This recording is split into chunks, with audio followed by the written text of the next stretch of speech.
The first night I told myself it was just tradition. The second night I told myself it meant nothing. The third night I stopped telling myself anything at all. By the fifth time lying in the dark, heart pounding, the whole community sleeping just outside my walls, I understood something terrible.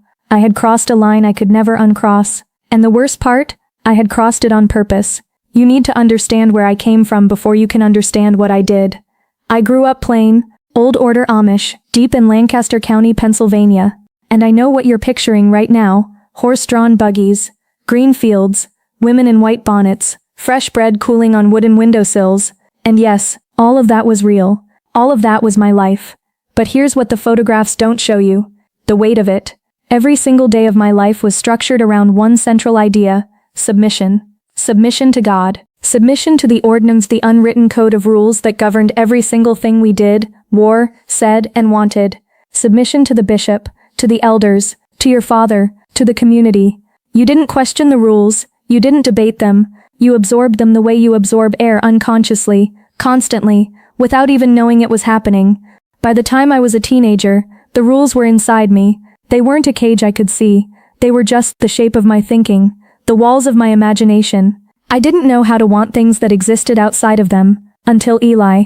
And what Eli made me want, that changed everything. But I'm getting ahead of myself.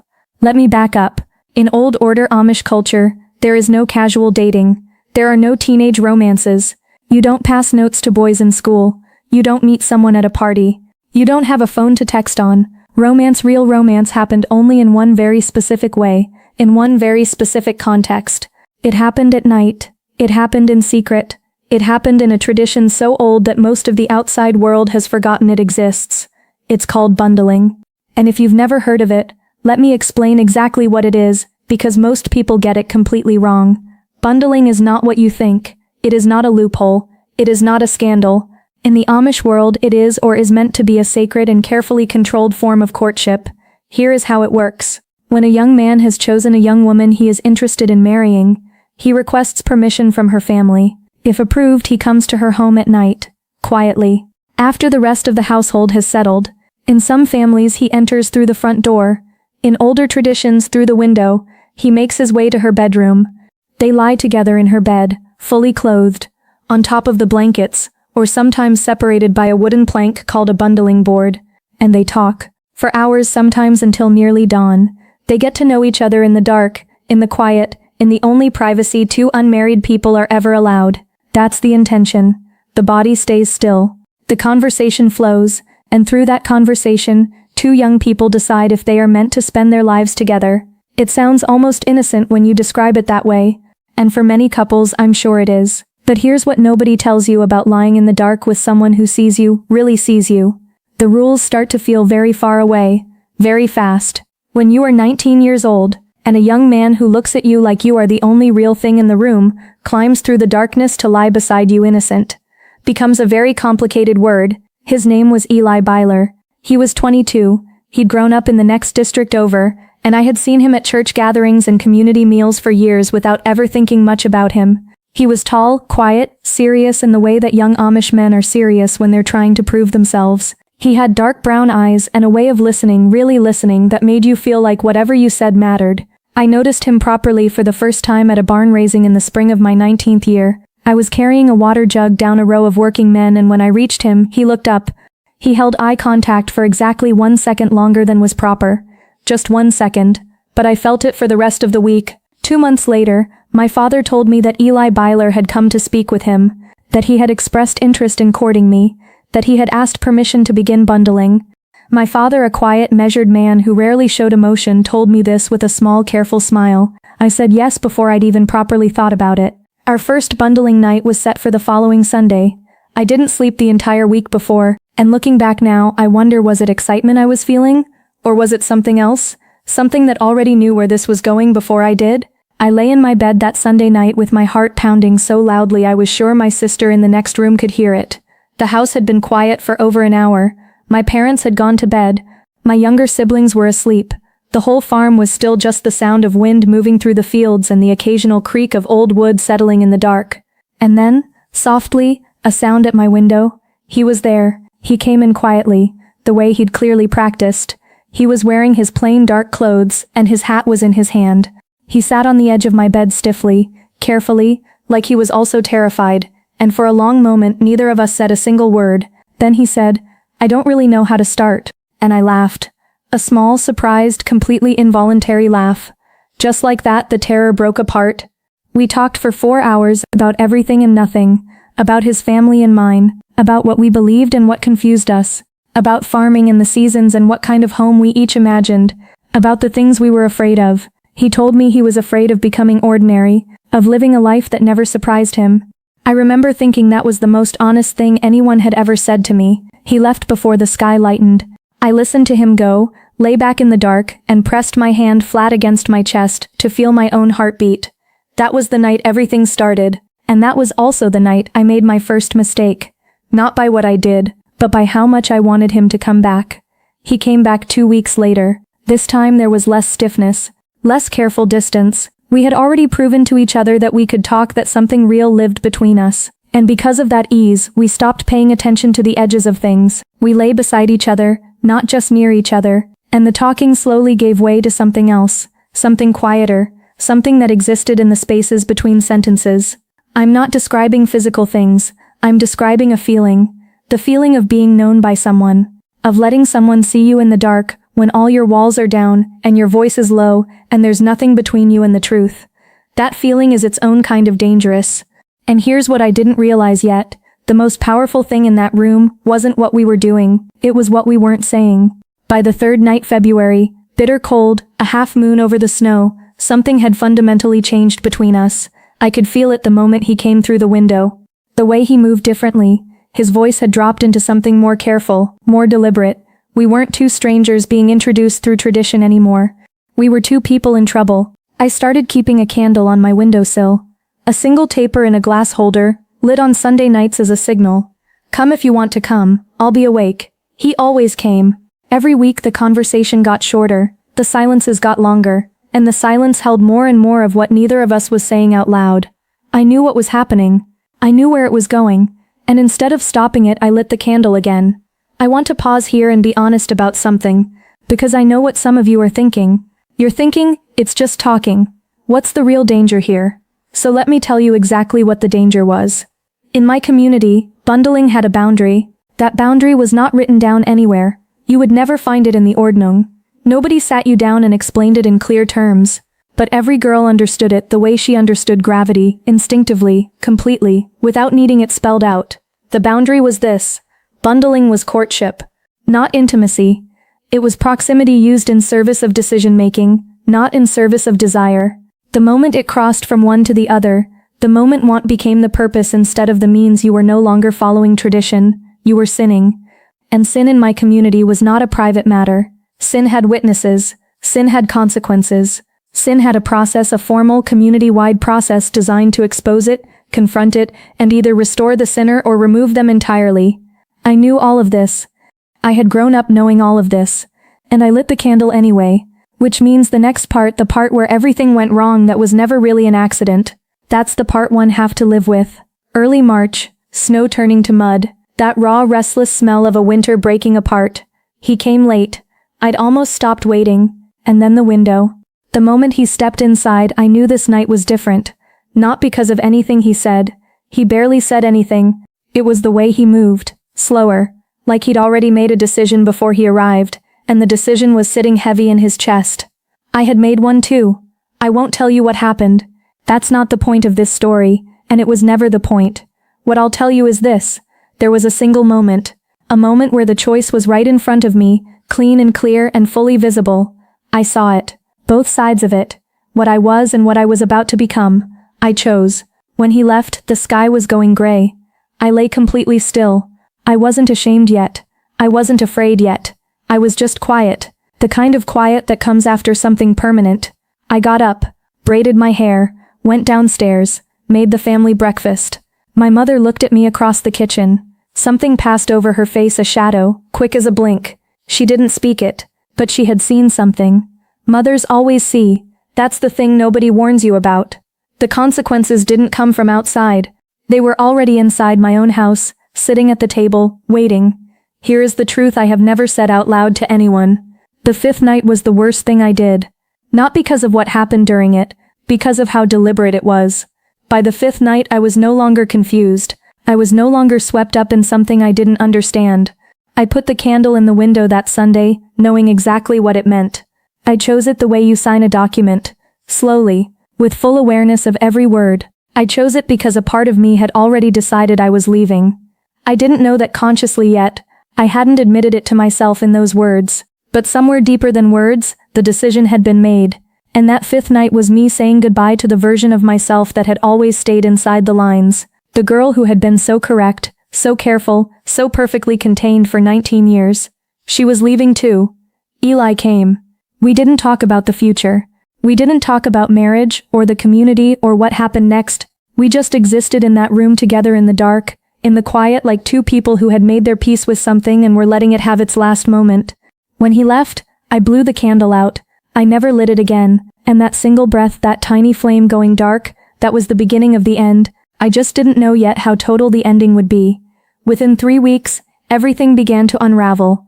It didn't happen dramatically. It never does in small communities. It happened quietly, in pieces, like a hem slowly coming undone. A neighbor had seen Eli's horse tied outside our farm on a night that wasn't sanctioned. A night my parents didn't know about. She didn't say anything directly. She mentioned it to someone. That someone told the deacon's wife. The deacon's wife told the bishop. By the time I knew something was wrong, the conversation had already been happening for days without me. My mother was the first sign. She stopped humming in the kitchen. That sounds like nothing, I know. But my mother always hummed while she worked low, tuneless, constant. A backdrop to every morning of my childhood. When the humming stopped, the silence was louder than anything she could have said. My father was the second sign. He started coming home from the fields earlier than usual, not talking more, actually talking less. Just present in a new way, watching, and that's when I realized something was already wrong. Not coming, already here, already inside the house, and I had put it there.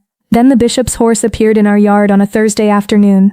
I was at the kitchen table with my hands in bread dough when I heard the buggy. I looked out the window. My stomach dropped to the floor.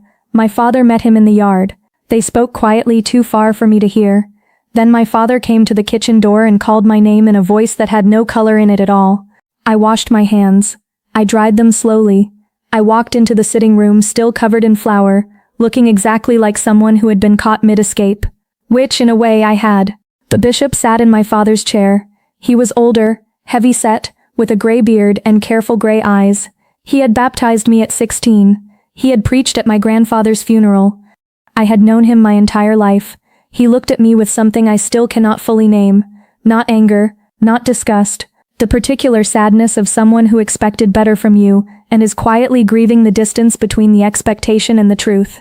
He asked me to sit. He asked me questions. Some I answered honestly, some I answered carefully, which is a polite way of saying I shaved the truth until it fit a more acceptable shape. My father sat in the corner of the room through the whole conversation. He didn't look at me once, and that his silence, his eyes fixed somewhere on the floor, that broke something in me that I have never fully repaired. Not the bishop's questions, my father's silence. When the bishop left, my father sat in that chair for a long time without moving. I stood in the doorway, waiting for him to yell, to confront me, to give me something I could push back against. He never did. He just got up and went back out to the fields. That silence followed me for months. 2 weeks later, word came that Eli had been called before the church leadership. I found out through my mother, who had found out through the quiet underground network of communication that runs between Amish women like water beneath soil. She told me in 3 sentences, without looking up from her sewing. He had confessed, fully, completely, everything. I sat with that information for an entire day. In our faith, confession is not optional. It is the only path back. You cannot be restored without it. You cannot receive communion. You cannot fully participate in your own life. The ban formal shunning waits for those who refuse. And it is not symbolic. It is physical and total, and it reaches into every meal, every greeting, every ordinary moment of your day. Eli had stood in front of the elders and told the truth about everything.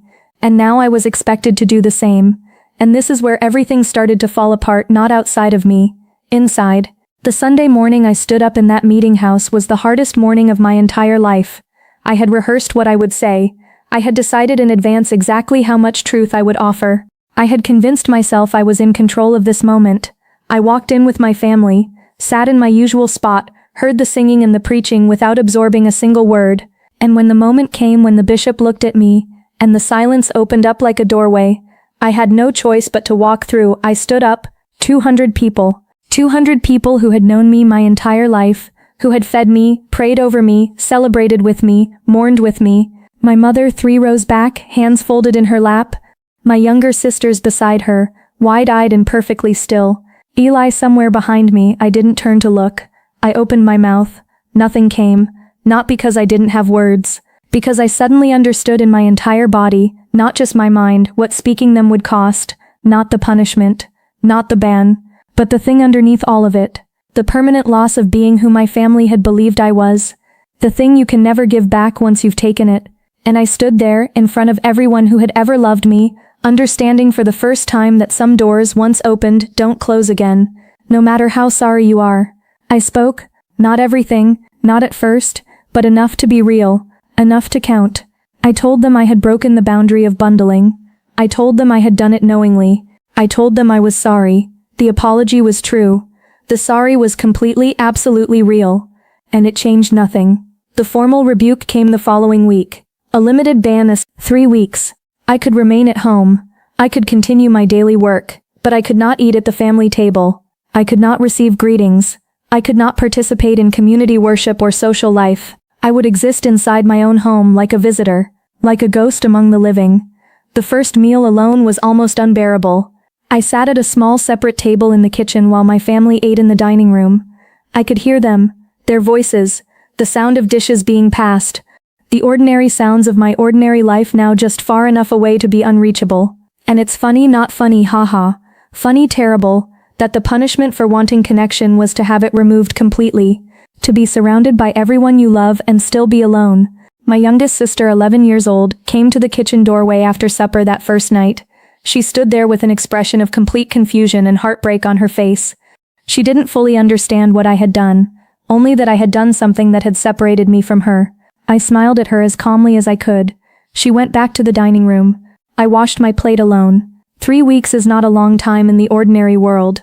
But when your entire life is built around community, when connection is the oxygen of every single day, 3 weeks of silence is an eternity. You feel yourself becoming less real.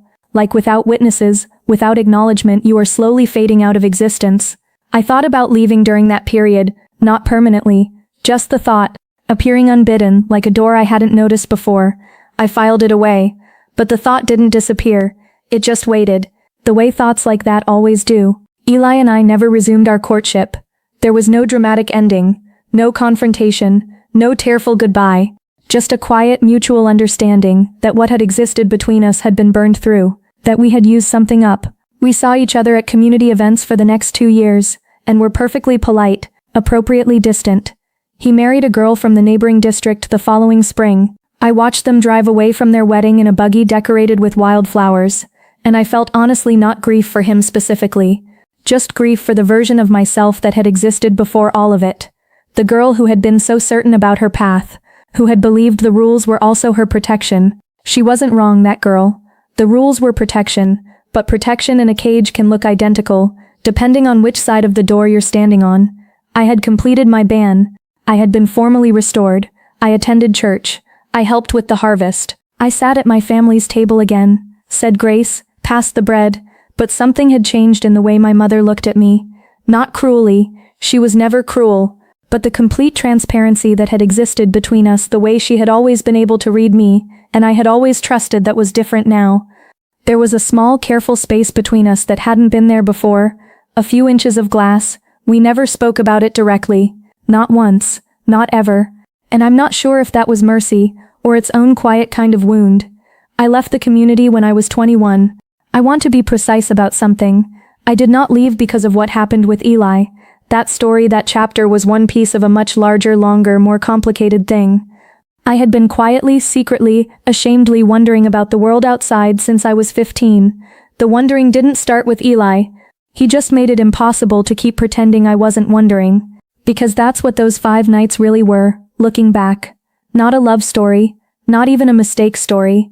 They were the moment I stopped being able to lie to myself. And once that starts, once you see what you've been hiding, you can't unsee it. The leaving was its own long story, its own grief. I won't try to tell it fully here. What I'll tell you is this. The last morning I spent in my family's home, my mother made breakfast before anyone else was awake. She put a plate in front of me and sat down across the table. We didn't talk for a while. Just the sound of the farm outside, waking up, birds, wind in the fields. And then she said very quietly, "I know you have to go." Not that she understood. Not that she approved. Not that she wasn't heartbroken. Just I know. That was the most generous thing she ever gave me. The acknowledgement of my truth even when it was breaking her heart to say it out loud. I cried the whole road out. I'm not ashamed of that. I've been out of the community for several years now. I am not going to romanticize the outside world, because it earned no romanticizing. Leaving is not only freedom, it is also grief, and confusion, and learning to exist in a world where nobody knows who you are, and there are no shared rules, and the silence is a completely different kind of silence. But I'm here, and I'm honest about who I am. Looking back on those 5 nights on all of it, what I feel most is not shame. I examined the shame for a long time, turned it over, looked at its underside, understood exactly where it came from and what it was made of. Then I put it down. What I feel now is something closer to compassion. For the girl I was. For Eli, who was just as young and just as lost. For my mother who loved me the only way she had ever been taught to love. For a tradition that was genuinely trying to protect something real. The value of true knowing. Of choosing with intention. Of not letting desire masquerade as love. And that sometimes, caught between tradition and humanity, failed the very people it was meant to serve. Bundling is old. The desire it was designed to contain is older, and the truth that desire will not always stay contained, that is the oldest thing of all, and maybe that's the real story. Not what I did in the dark, but what the dark showed me about myself that I couldn't have found any other way. I think about that girl sometimes, lying in a bed with a candle on the windowsill, waiting for a sound at the window, believing herself safe when she was already falling. I think about her, and I'm gentle with her. She was just trying to feel something real in a world that had taught her to fear her own realness. For a long time, I believed those 5 nights had cost me everything. My family's trust. My community. My future. The version of myself I had planned to be. I believed I had burned my whole life down for a candle in a window, and a boy with dark eyes who didn't stay. But here's the thing I know now, standing on the other side of all that loss, in a life I actually chose. I didn't lose everything that night. I lost everything that was keeping me from myself. And if you have to lose something to finally find out who you actually are, then maybe losing it wasn't the tragedy. Maybe it was the door. If this story stayed with you, hit subscribe. Not for me but for the stories we don't usually say out loud.